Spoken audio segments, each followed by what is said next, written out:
They see my disability, I see my ability. They call me disabled, I call myself differently abled. There are some incidents that happen in your life. Those incidents break you, deform you, but they mold you into the best version of you. And the same thing happened to me. I was 18 years old when I got married. My father wanted me to get married. And all I said was, if that makes you happy, I'll say yes. And of course, it was never a happy marriage.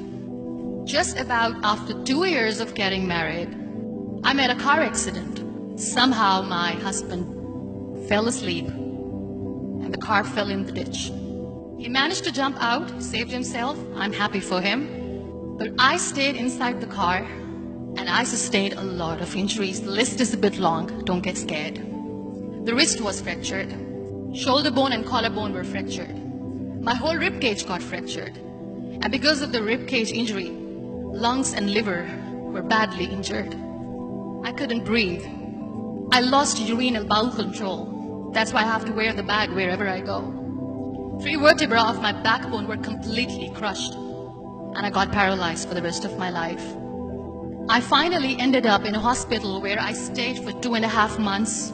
I underwent multiple surgeries. One day, doctor came to me and he said, well, I heard that you wanted to be an artist, but you ended up being a housewife. I have a bad news for you. You won't be able to paint again because your wrist and your arm are so deformed, you won't be able to hold a pen again. Next day, doctor came to me and said, your spine injury is so bad, you won't be able to walk again. Because of your spine injury and the fixation that you have in your back, you won't be able to give birth to a child again. That day, I was devastated.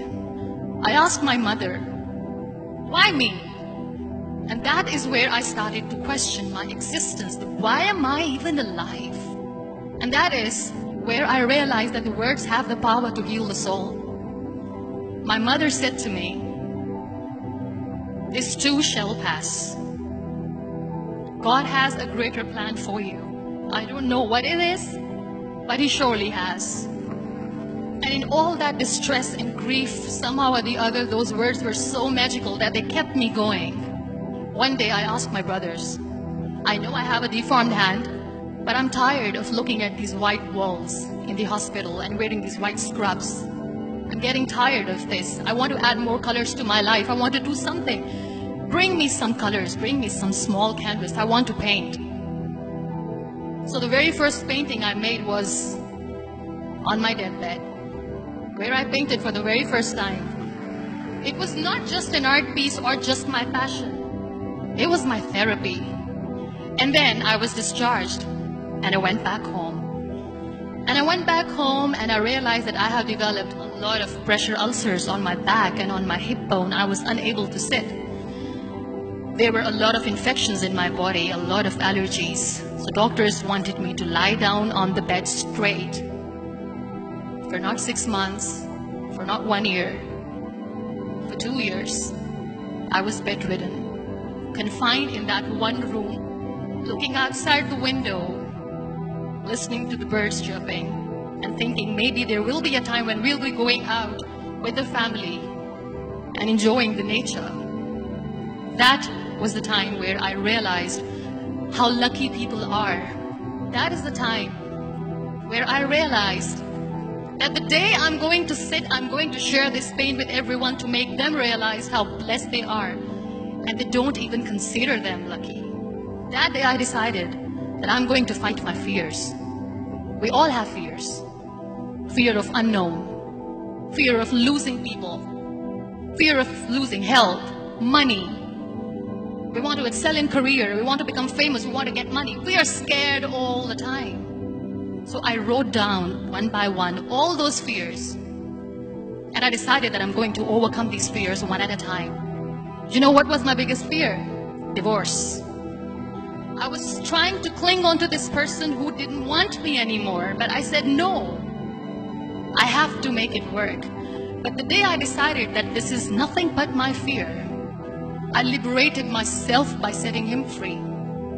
And I made myself emotionally so strong that the day I got the news that he's getting married, I sent him a text that I'm so happy for you and I wish you all the best. And he knows that I pray for him today. Number 2 was, I won't be able to be a mother again. And that was quite devastating for me. But then I realized there are so many children in the world, all they want is acceptance. So there is no point of crying, just go and adopt one. And that's what I did. People think that they will not be accepted by the people because we, in the world of perfect people, are imperfects. So I decided that instead of starting an NGO for disability awareness, which I know will not help anyone, I started to appear more in public. I started to paint. I decided that I'm going to join the national TV of Pakistan as an anchor person. And I've been doing a lot of shows for the last 3 years. I became the National Goodwill Ambassador for UN Women Pakistan, and now I speak for the rights of women, children. We talk about inclusion, diversity, gender equality, which is a must. Every time I go in public, I always smile. It's always a big toothy smile on my face, and people ask me, don't you get tired of smiling all the time? What's the secret? I always say one thing, that I have stopped worrying about the things that I have lost, the people that I have lost. Things and people who were meant to be with me are with me. And sometimes, somebody's absence makes you a better person. Cherish their absence. It's always a blessing in disguise.